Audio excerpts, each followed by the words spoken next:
بسم اللہ الرحمن الرحیم، الصلاۃ والسلام علی سید المرسلین و خاتم النبیین و رحمۃ للعالمین۔ ناظرین، آپ دیکھ رہے ہیں میرا یوٹیوب چینل عبدالرسول سید آفیشیل اور میں ہوں عبدالرسول سید۔ ناظرین، آنے والی جو شب ہے یہ شب ممکنہ شب قدر ہے، اور یہ رات جو ہے بڑی عظیم رات ہے، بڑے مرتبے والی رات ہے، اور اس رات کو شب قدر یعنی قدر والی رات اور یہ برکتوں اور عظمتوں والی رات ہے۔ ناظرین، یہ رات جو ہے وہ امت محمدیہ کو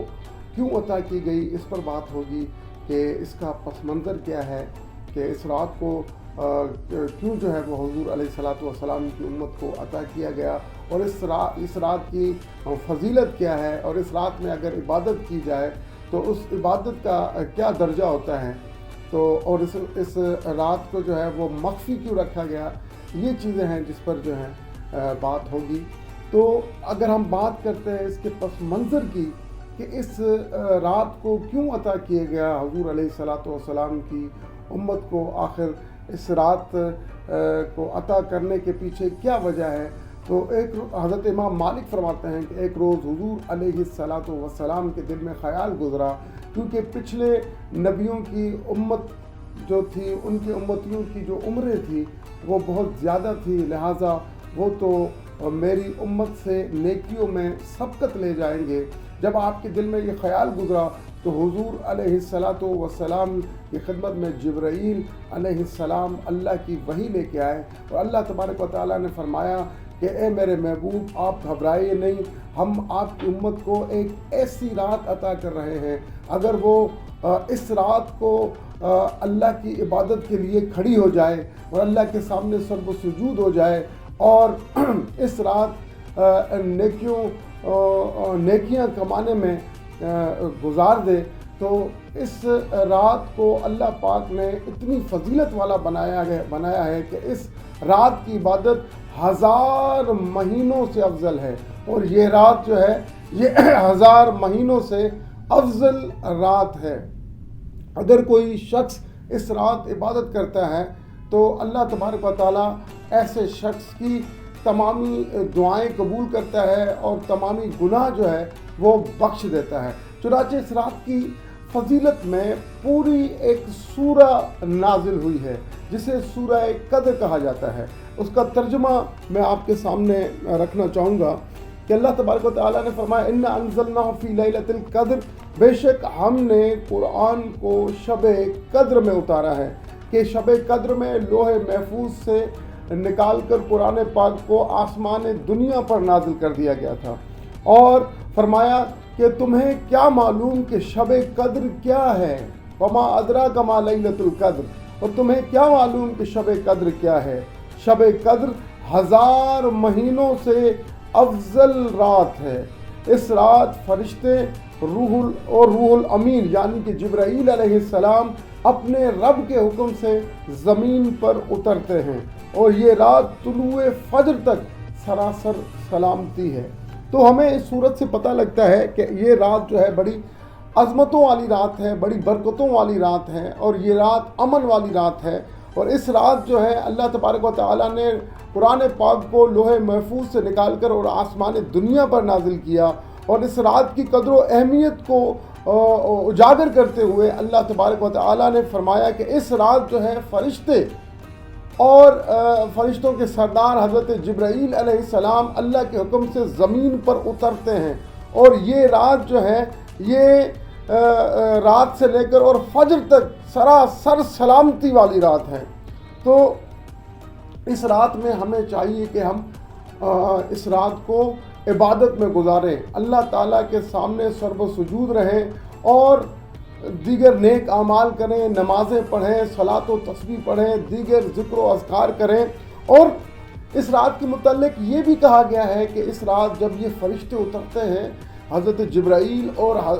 ان کے ساتھ جو دیگر فرشتے اترتے ہیں، جو اس رات عبادت کر رہے ہوتے ہیں، چاہے کھڑے ہو کر یا چاہے بیٹھ کر، تو یہ فرشتے ان کے حق میں دعا کرتے ہیں، اور دعا کرتے رہتے ہیں حتیٰ کہ صبح ہو جاتی ہے۔ ایک اور روایت میں ملتا ہے کہ یہ فرشتے جو ہیں حضرت جبرائیل اور دیگر فرشتے ان نیک لوگوں سے، اللہ کے نیک بندوں سے مصافحہ کرتے ہیں کہ وہ جو کہ اللہ تبارک و تعالیٰ کی عبادت کر رہے ہوتے ہیں۔ اور جب یہ فرشتے ان اللہ کے نیک بندوں سے مصافحہ کرتے ہیں تو اس کی نشانی یہ ہوتی ہے کہ وہ نیک بندے کے جن سے یہ فرشتے ہاتھ ملاتے ہیں یا مصافحہ کرتے ہیں تو ان پر ایک رقت طاری ہو جاتی ہے، ان کی آنکھوں سے اشک رواں ہو جاتے ہیں اور ان کے جسم کے رونگٹے تک کھڑے ہو جاتے ہیں۔ اگر آپ اس رات میں عبادت کر رہے ہیں اور اللہ تبارک و تعالی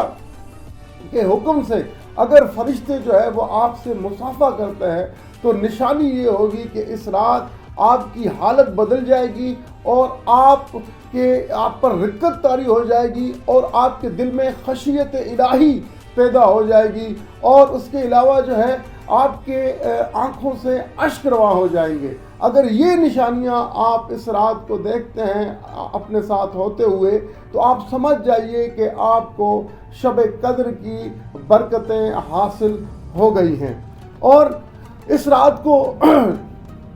مخفی رکھا گیا ہے اور حکم دیا گیا ہے کہ اس رات کو رمضان کی آخری طاق راتوں میں تلاش کیا جائے، یعنی کہ 21، 23، 25، 27 اور 29۔ اور اس کی وجہ کیا ہے؟ کیونکہ دیکھیں شب قدر ایک نعمت ہے اور نعمت کو تلاش کیا جائے اور پھر تلاش کرنے کے بعد جو نعمت حاصل ہوتی ہے تو اس کی قدر بھی ہوتی ہے۔ لہٰذا اس کو مخفی رکھنے کی وجہ یہ ہے کہ اللہ تبارک و تعالیٰ چاہتے ہیں کہ آپ ان طاق راتوں میں اللہ تبارک و تعالیٰ کے سامنے سرب سجود رہیں، اللہ تعالیٰ کی عبادت کرتے رہیں، اور ان طاق راتوں میں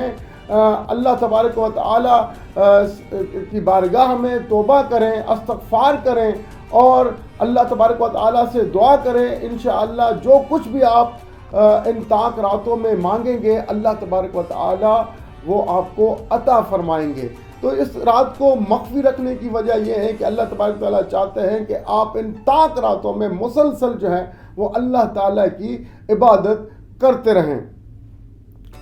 اور اگر آپ ان طاق راتوں میں اللہ تبارک و تعالیٰ کی عبادت کریں گے تو اس میں کوئی شک نہیں کہ ان طاق راتوں میں عبادت کرتے ہوئے آپ کو ایک رات ممکنہ جو شب قدر کی رات ہوتی ہے وہ ضرور آپ کو نصیب ہوگی۔ اور اکثر کثیر علماء کرام اس بات پر متفق ہیں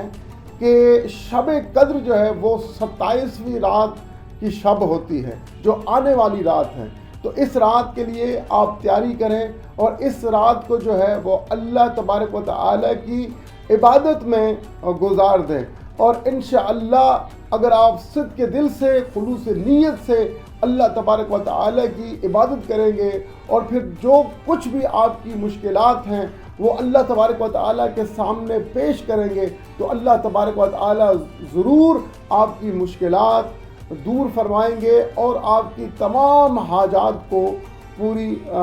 پورا فرمائیں گے۔ تو ہمیں چاہیے کہ ہم اس رات کو اللہ تبارک و تعالیٰ کی عبادت میں گزار دیں۔ شکریہ۔